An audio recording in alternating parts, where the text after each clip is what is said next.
What if being honest is what makes you unlovable? On our first date, she asked why I never laughed at her jokes. I told her, because they weren't funny, and I won't fake it. She stood up, said nothing, and walked away. Most men are told that intelligence, self-awareness, and depth will make them more attractive. But what if it does the opposite? What if the smarter you are, the more alone you become? This isn't just about dating. It's about a brutal truth no one dares to say out loud. Depth doesn't attract, it repels. And the very clarity that helps you see through people is the same clarity that makes people run from you. Welcome to the silent curse of the conscious man.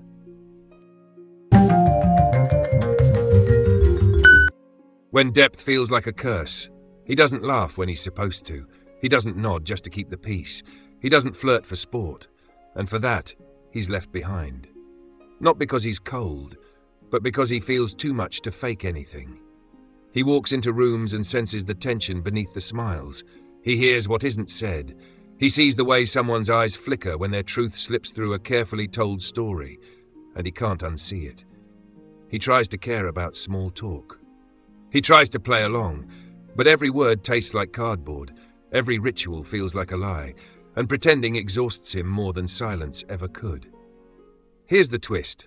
The very thing he was told would make him more lovable, his depth, becomes the reason they walk away. Because being around someone who sees you, really sees you, is terrifying if you're not ready to be seen.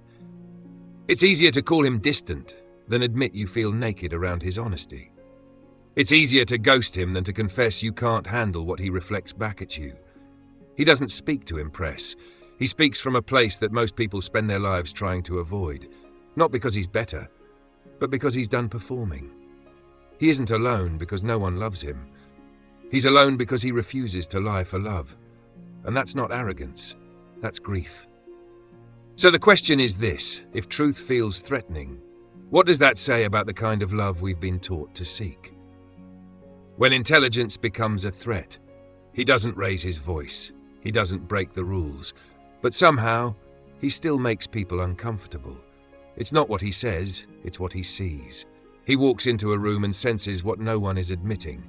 He doesn't speak in rehearsed lines, he speaks in questions. Questions that crack the surface, questions that make people shift in their seats. He doesn't flirt with charm, he deconstructs the idea of flirting. He doesn't chase trends, he watches the crowd chase them and wonders why. And that's the problem. In a world addicted to comfort and certainty, clarity feels dangerous. Not because it harms, but because it reveals. The intelligent man isn't feared for being violent. He's feared for being unpredictable. Because you can't control what you can't categorize. In social settings, he breaks no laws, but he breaks all patterns. He doesn't participate in the game, and in doing so, he exposes it. Here's the twist. He isn't rebelling. He's reflecting.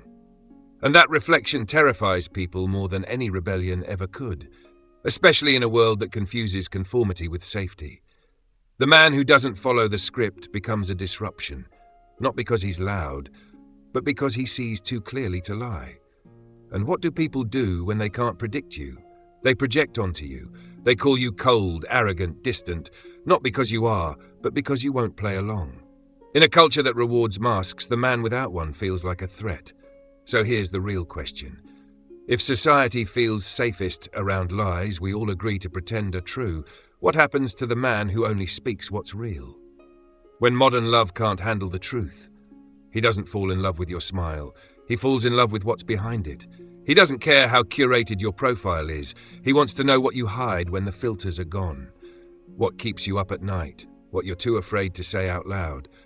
But in a world that confuses connection with convenience, this kind of love feels dangerous. Because it doesn't flatter, it confronts. Modern romance is built for ease. Quick replies, safe conversations, instant validation. Just enough depth to feel intimate, not enough to get uncomfortable. And here's the twist. The intelligent man doesn't just want love, he wants truth. Not the beautiful version you rehearse, but the unfiltered one you barely show yourself. He sees when you're performing vulnerability, he senses when affection is strategy, and he won't pretend not to notice. To most, this isn't charming, it's exhausting. Because real love, the kind he craves, asks you to put down the performance, to be seen without script, to be known without control. And that's terrifying. Because when someone truly sees you, you can't hide behind romantic illusions anymore. Not, we're so compatible. Not, we never argue. Not, this is effortless. He doesn't love with chaos. He loves with clarity. And in a world where confusion feels romantic, clarity feels threatening. So people leave. Not because he's unloving, but because he doesn't let them hide. And if love requires pretending, is it even love? Alone, but not broken. He doesn't hate people. He just doesn't lie to be accepted by them. He doesn't walk away because he's cold. He walks away because staying would mean shrinking. There's a myth that men who are alone have failed to connect, failed to adapt, failed to love. But here's the truth. No one says out loud.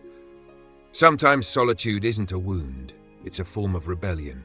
Because when the world tells you to perform and you choose to be real, you will lose people.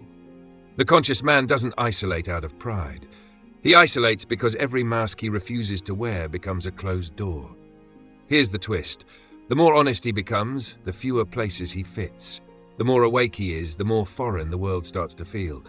He doesn't belong to circles that value image over substance or relationships that reward comfort over truth. And that exile, though quiet, is brutal. But he doesn't run back. Because he knows. Belonging built on performance isn't belonging at all. Kierkegaard called it the night of faith. When a man stands inwardly detached, free from the crowd's approval, and lives by truth alone, not because it's heroic, but because anything else would be spiritual death. He's not arrogant. He's just unwilling to be less of himself, to be more accepted by others. So here's the real question. If being loved means losing who you are, is it worth the price? The cost of seeing too clearly. It's not that he can't love, it's that he can't unsee. He sees the patterns in your words, the cracks behind your confidence, the tremble in your voice when you say, "I'm fine." He notices what others miss, and once he sees, he can't pretend not to.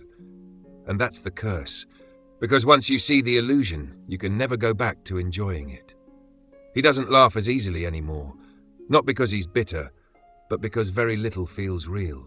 He doesn't engage in surface rituals, the small talk, the flirt games, the romantic strategies. Not because he's superior, but because he knows what's underneath. Here's the twist. The more awake he becomes, the more the world starts to feel like a theatre. Everyone playing roles, everyone smiling for applause. And he's not part of the cast. He used to try. He used to shrink his thoughts, soften his gaze, pretend he didn't notice the lies people told themselves. But now, he just watches. People say he's too much, too quiet, too intense, too aware. But the truth is, they're afraid of being seen. Because when someone truly sees you, not the version you curated, but the one you tried to hide, you feel naked. That's why they leave. Not because he's wrong, but because they weren't ready to meet themselves.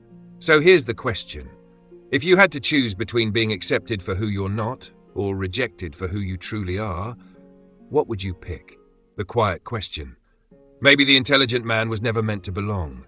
Maybe the silence around him isn't rejection, but sacred space carved out by truth. He doesn't walk ahead to lead.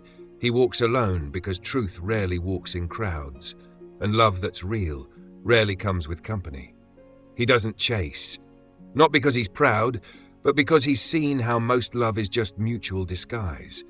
And perhaps what we call loneliness isn't something wrong with him, but a quiet mirror reflecting how little of our world is built on what's real. He doesn't fear being misunderstood. He fears being understood by those who only want his mask. And so he retreats, not to escape, but to remain whole. So here's the question. If someone truly saw you, not your charm, not your act, not your curated story, but your unfiltered self, your ache, your fear, your raw soul, would they still stay? Or would you too become a ghost in a world terrified of what's real? But what if his solitude isn't failure, isn't flaw, but the final proof that he never betrayed himself? And if that's the price of truth, would you still choose to live without disguise?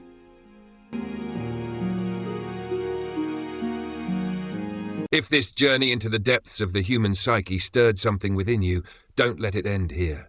Subscribe to Carl Jung Mysteries and tap the notification bell so you never miss a revelation. Every week we uncover more hidden truths about your mind, your soul, and the strange world you live in. This isn't just a channel, it's an awakening. and you're part of it now.